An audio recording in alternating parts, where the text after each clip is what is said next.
baiknya kalau kita berdoa terlebih dahulu supaya apa yang kita pelajari hari ini bisa bermanfaat bagi kita semua. Silakan Dara dipimpin teman-temannya untuk berdoa. Sebelum memulai pelajaran pada hari ini, marilah kita berdoa sesuai agama dan kepercayaan masing-masing. Berdoa mulai.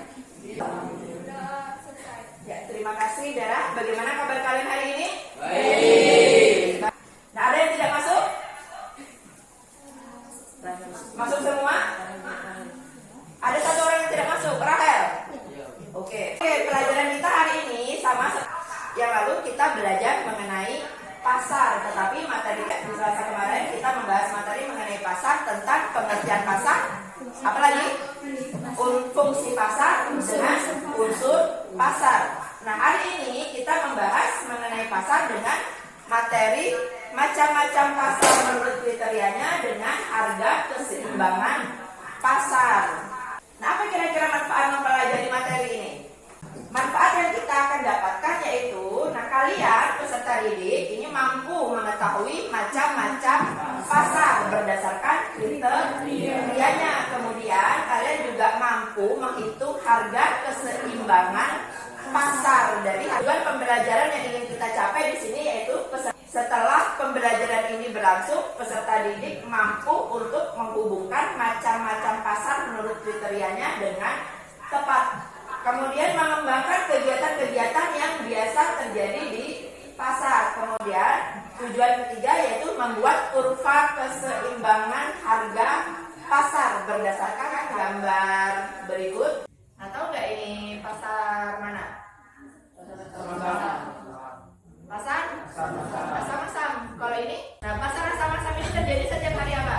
Minggu. Setiap hari Minggu. Kalau ini kelihatannya pasarnya terjadi pada waktu apa? Pada waktu malam. Ada nggak perbedaan antara dua pasar ini? Ada. Yang satunya, yang pasar Asam-Asam, pasar pagi yang terjadi setiap hari Minggu. Kemudian yang satunya adalah pasar malam. Nah, itu jenis perbedaannya. Kemudian, nah ini adalah tabel permintaan dan penawaran harga motor di per hari. Nah, di sini harga motor, nah ini dirupiahkan ya. Nah, yang pertama untuk harga Rp200.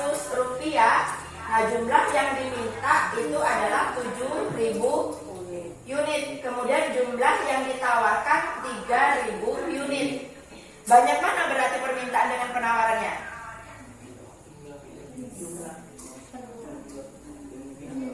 Banyak di permintaan, berarti harga yang ditawarkan harga motor yang ditawarkan di per hari, nah ini tidak mencukupi dengan harga yang coba ini. Harga permintaannya kan 7.000. Harga yang ya 7.000 dengan harga Rp200, harga motor dengan harga motor Rp200. Banyak konsumen yang meminta sebanyak 7.000 unit, tetapi toko menawarkan cuma 3.000 unit. Berarti lebih atau kurang? Kurang. Iya enggak? Coba bandingkan dengan harga Rp6.800. Dengan harga motor Rp600, jumlah yang diminta 3.000, sedangkan jumlah yang ditawarkan 7.000. Ada perbedaan enggak dengan harga motor di Rp200 dengan di Rp600? Ada. Apa perbedaannya? Ketika harga murah, permintaan akan banyak, tetapi ketika harga mahal, permintaan sedikit. Ketika harga murah, permintaannya banyak, tetapi yang ditawarkan sedikit. Ketika harga mahal, yang diminta sedikit, yang ditawarkan banyak. Nah, Ibu ingin nanti kalian belajar mencari harga keseimbangan pasar dari tabel tadi. Harga pasar di sini di kurva, nah itu ada di sebelah sini harganya. Dari harga 100, 200, 300, 400, 500 sampai harga tertinggi 600. Ya, paham di sini? Nah, kemudian jumlah unit yang diminta, nah ini ibu jadikan puluhan. Ini kan paling tinggi 7.000, paling rendah 3.000. Nah, di kurva ibu jadikan puluhan. Nah, ini 10, 20, 30. Ini kan sebenarnya 10.000, 1.000, 2.000, 3.000, 4.000, 5.000, 6.000, 7.000, 8.000. Ini coba perhatikan di sini. Kalau kita membuat kurva, ketika di sini harganya tadi 7.000 ya, paling tinggi ya. Nah, ini kita tarik di harga 2.000, kita tarik jumlah yang diminta. Nah, kemudian di harga 4.000, jumlah yang diminta berapa? 5.000 yang ditawarkan? 5.000. Kok 4.000? Ini. Lurusnya kemana ini? 5.000. Berarti harga elastisitas harga motor di mulai hari berdasarkan tabel permintaan dengan penawaran adalah 5.000. Bisa nggak kira-kira? Ibu akan membagi kalian menjadi 5 kelompok seperti kelompok pada pertemuan yang lalu. Silakan berkumpul dengan kelompoknya masing-masing. Sudah bergabung dengan kelompoknya masing-masing? Nah, ibu akan membagikan lembar LKPD. Silakan dikerjakan lembar LKPD ini sesuai dengan tabel yang ibu jelaskan dan gambar yang telah ibu tampilkan tadi.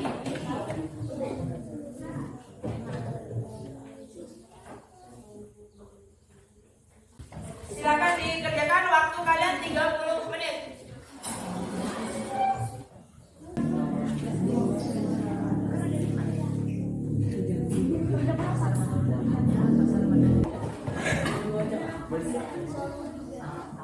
Terus koma. Silakan.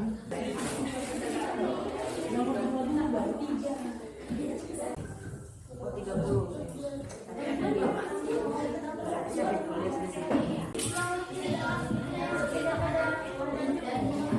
Waktunya 5 menit lagi ya. Terakhir kita presentasi. Ingat, yang akan dinilai dalam presentasi ada 3, yaitu kemampuan kalian mempresentasi. Kita mulai dengan presentasi. Presentasi pertama dilakukan oleh kelompok 1. Silakan kelompok 1 yang mewakili berdiri, perkenalkan nama kelompoknya, siapa saja anggota kelompoknya. Perkenalkan, saya Sinajani Harani dari kelompok 1 yang terdiri dari Kesha Aida, Ahmad Nur, Luis, dan Wildan. Di sini saya ingin mempresentasikan tentang macam-macam pasar menurut kriterianya. Pasar berupa wujudnya adalah pasar konkret dan pasar abstrak. Pasar menurut bahan yang diperdagangkan adalah pasar ikan, pasar buah, dan Macam pasar menurut kelompok 1 ada 5 ya. Pasar menurut wujudnya, pasar menurut strukturnya, pasar menurut barang yang didagangkan. Kemudian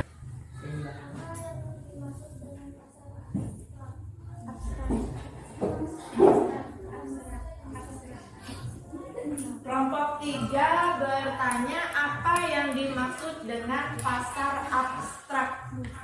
Silakan kelompok 1, bukan cuma silakan Pesia, dengarkan Pesia. pasar abstrak merupakan pasar dengan pedagang yang tidak menawarkan berbagai jenis barang yang dijual serta pembeli tidak membeli secara langsung. Contoh dari pasar abstrak adalah pasar online, pasar modal, pasar valuta asing, dan pasar saham.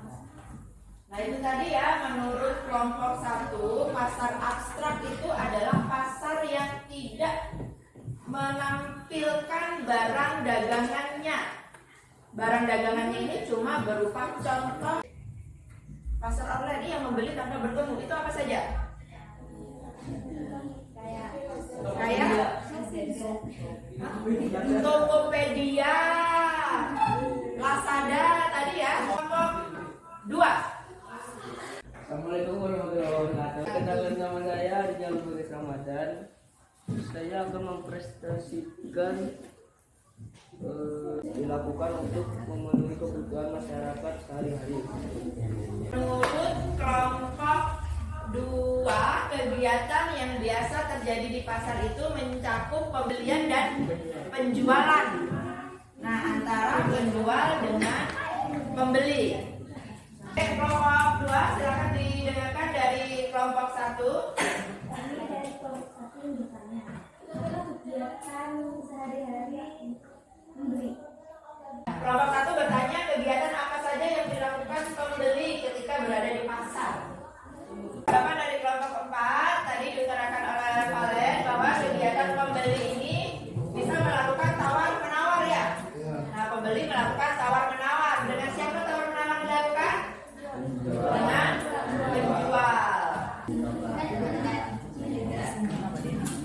Ya.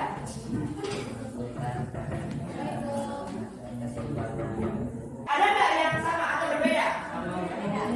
Sama. Kelompok 2 sama. Kelompok beda. Berapa kelompok 4? 1 dengan kelompok 4 60. Kelompok 3 5. Kelompok 5 55 juga. Nah, berarti yang benar adalah kelompok 1 dan kelompok 4. Harga keseimbangan pasarnya itu terletak di harga 60.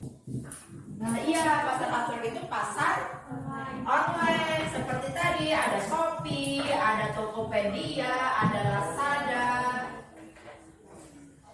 Terus ada juga pasar bursa saham, ada juga pasar Senin katanya, pasar Jumat. Kemudian menurut organisasi dan strukturnya, ini ada pasar persaingan sempurna dan pasar persaingan tidak sempurna. Nah, kegiatan terakhir Ibu ingin memberikan evaluasi terhadap kalian.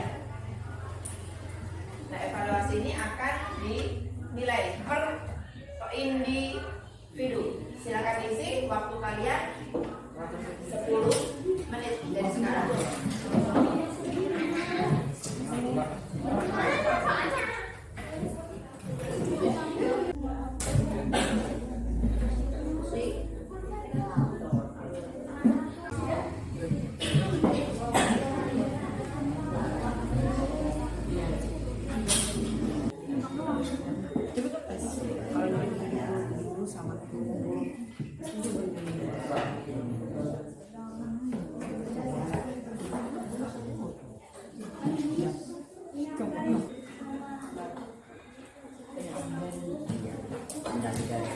Sudah selesai?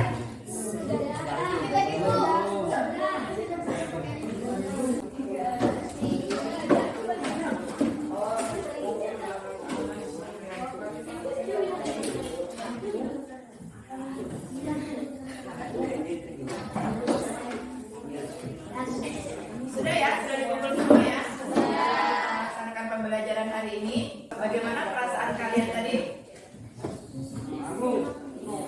Senang? Bersemangat? Bingung? Campur aduk? Kalian lebih senang belajar seperti ini atau belajar seperti biasanya? Senang belajar seperti ini? Untuk selanjutnya Ibu akan terus belajar seperti ini. Kita akhiri pertemuan kita hari ini. Sebelum kita menutup perjumpaan kita hari ini, alangkah lebih baiknya kalau kita berdoa terlebih dahulu. Silakan Dara kembali dipimpin temannya untuk berdoa.